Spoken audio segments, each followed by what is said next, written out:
ఒక్కొక్కటి చెప్తున్నాం. ఓకే. మొదటిసారిగా ఫస్ట్ అంశం వర్షాకాల సన్నద్ధత. వర్షాకాలంలో మనం ముందస్తుగా వ్యవసాయపరంగా తీసుకోవాల్సిన జాగ్రత్తల గురించి మన ఏఈఓ గారు గాయత్రి గారు వివరించడమైనది. తర్వాత పారిశుద్ధ్యం గురించి, వీధి దీపాలు వీటి గురించి పంచాయతీ సెక్రటరీ వివరించడం జరిగింది. సాగునీరు వీటి గురించి అంగన్వాడీ ఆశాలు వివరించడం జరిగింది. ఘన వ్యర్థాల నిర్వహణ మన ఆశా వర్కర్ ప్రమీల గారు వివరించడం జరిగింది. జల సంరక్షణ, వర్షపు నీటి సంరక్షణ, మట్టి సంరక్షణ గురించి మన ఫీల్డ్ అసిస్టెంట్ సత్యం గారు వివరించడం జరిగింది. మొక్కల పెంపకం గురించి మన ఫీల్డ్ అసిస్టెంట్ గారు వివరించడం జరిగింది.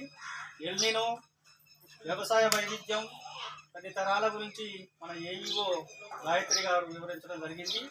ఎస్ఐఆర్ ఓటు నమోదు గురించి మన డిఎల్ఓ గారు వివరించడం జరిగింది.